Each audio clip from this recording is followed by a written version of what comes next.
भगवद गीता का तीसरा अध्याय कर्मयोग के सिद्धांत पर आधारित है। यहाँ पर अर्जुन के अध्ययन के दौरान उसे कर्मों का महत्व और उनके निष्काम भाव के बारे में शिक्षा दी जाती है।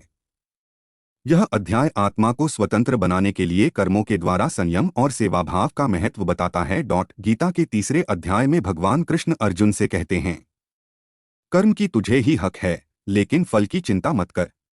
अपने कर्तव्यों को करने में लग जा, पर उनके फलों का आसक्ति में मत पड़। यहाँ पर कर्म के महत्व और उसके निष्काम भाव को समझाने का प्रयास किया गया है। कर्मयोग के सिद्धांत के अनुसार एक व्यक्ति को अपने कर्तव्यों को पूरा करने के लिए प्रेरित होना चाहिए, परंतु उसे उनके परिणामों का आसक्ति में नहीं पड़ना चाहिए।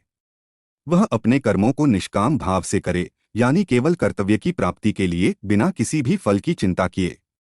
इसका मतलब है कि व्यक्ति को केवल कर्म के प्रदेश में जुट जाना चाहिए, परंतु उसे किसी भी वांछित या अवांछित फल की आकांक्षा नहीं करनी चाहिए।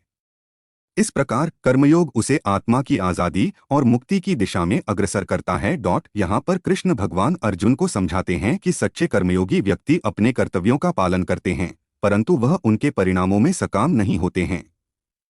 उन्हें सिर्फ कर्तव्य के प्राप्ति की प्राथमिकता होती है, फलों की आकांक्षा नहीं। ऐसे कर्मयोगी व्यक्ति के लिए कर्म एक साधन होता है, आत्मा की शुद्धि और उद्धार का माध्यम होता है। भगवान कृष्ण अर्जुन से कहते हैं, कर्म करने का हमेशा तुझे ही हक है, परंतु उसके परिणामों का निर्विकार बना रहना चाहिए। अपने कर्तव्यों का पालन कर, फलों में आसक्ति मत कर। यहाँ पर कृष्ण